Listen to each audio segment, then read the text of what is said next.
Elected to the presidency, he installed Louis Giuffrida as head of FEMA, the Federal Emergency Management Agency. Giuffrida was an old cold warrior from Reagan's California days whose specialty was suppression of unrest and dissent. Giuffrida, North, and George Bush began to turn FEMA into an instrument of domestic anti-terrorism. You're dealing with a group of people in the Reagan administration who equated political dissent with treason, and who cannot differentiate between emergency procedures, which I think everyone agrees are necessary, and suppressing political dissent. And with North and Poindexter and Casey, you had a group of people who saw Americans who disagree with them as the enemy. Colonel North, in your work at the NSC, were you not assigned at one time to work on plans for the continuity of government in the event of a major disaster? Mr. Chairman. I believe that question touches upon a highly sensitive and classified area, so may I request that you not touch upon that, sir. I was particularly concerned, Mr. Chairman, because I read in Miami papers and several others that there had been a plan developed by that same agency, a contingency plan in the event of emergency that would suspend the American Constitution. And I was deeply concerned about it and wondered if that was the area in which he had worked. I believe that it was, I wanted to get his I most confirmation. respectfully request that that matter not be touched upon at this stage. If we wish to get into this, I'm certain arrangements can be made for an executive session. And tragically, the only member who got close was Jack Brooks, and he was stopped by the chairman. I wish to thank the sponsors for inviting me. I don't often get invited. This was an important debate. I had planned another closing message, but I feel compelled to say what I'm about to say. Now, I risk sounding like a conspiracy theorist, but it's no longer a theory. What I'm about to say is fact. The secret organizations of the world power elite are no longer secret. They have planned and are now leading us into a one-world communist government. The combining of national governments started with the European Union. That union started with trade agreements, then a common currency, the euro, and now a European Parliament that is feverishly passing laws that override the laws of the member nations. A constitution was drafted but rejected by a few of those nations, but never mind. They implemented it anyway. Now it's North America's turn.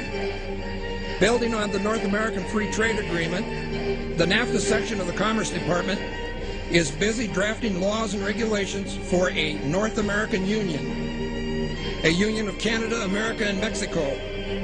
The President has attended secret meetings and signed at least 2 agreements under the Security and Prosperity Partnership Program.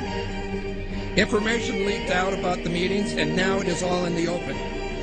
No treaty has been signed, so Congress has not become involved. However, money from our treasury is now being spent for this effort. We will have a new currency, the Amero, and a new constitution modeled on the Soviet Union's constitution. Our rights will not be inalienable, but they will be granted by government, who can also take them away. One sign that this is our future is the plans for the superhighways from southern Mexico through America and into Canada. These plans are not secret any longer. Huge amounts of property will be taken in the name of free trade, peace, and security. You will have a national ID card with a radio frequency chip in it. That's already law in America. You will not be able to move about freely. This is terrorism of the most worst kind, brought on you by our own government. The strongest, freest nation in the history of mankind will be averaged into world communism.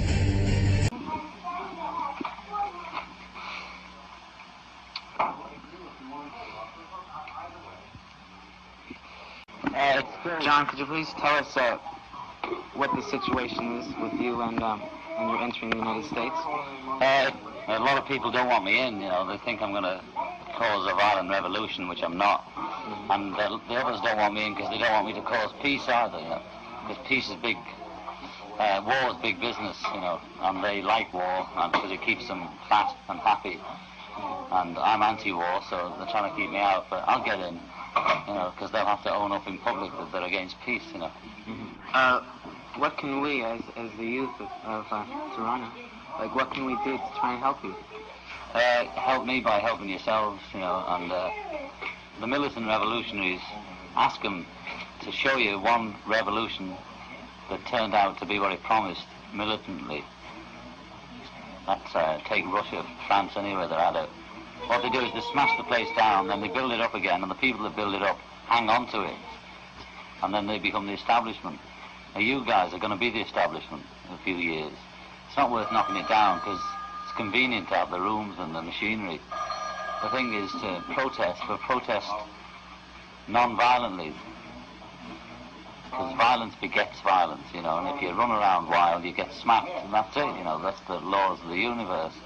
And they've got all the weapons, they've got all the money, and they know how to fight violence because they've been doing it for thousands of years, suppressing us. And the only thing they don't know about is non-violence and humour. And there's many ways of promoting peace. Do everything for peace. Piss for peace, or smile for peace, or go to school for peace, or don't go to school for peace. Whatever you do, just do it for peace. You know? It's up to the people. You can't blame it on the government and say they're doing this, they're going to put us into war. If we put them there and we allow it, you know, and we can change it. If we really want to change it, we can change it. What about Paul, Ringo, what's his name? George. We're all four individuals, and George is saying to me, George is doing it in his own way, with the way he goes about his life. It's no good shouting on the street corner, I want peace, and then beating up your mates, you know.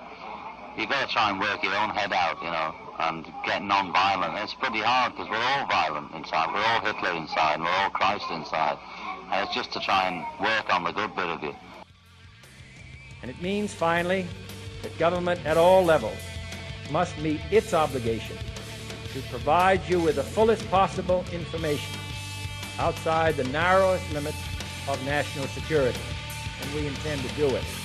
And so it is to the printing press, to the recorder of man's deeds, the keeper of his conscience, the courier of his news, that we look for strength and assistance, confident that with your help, man will be what he was born to be, free and independent.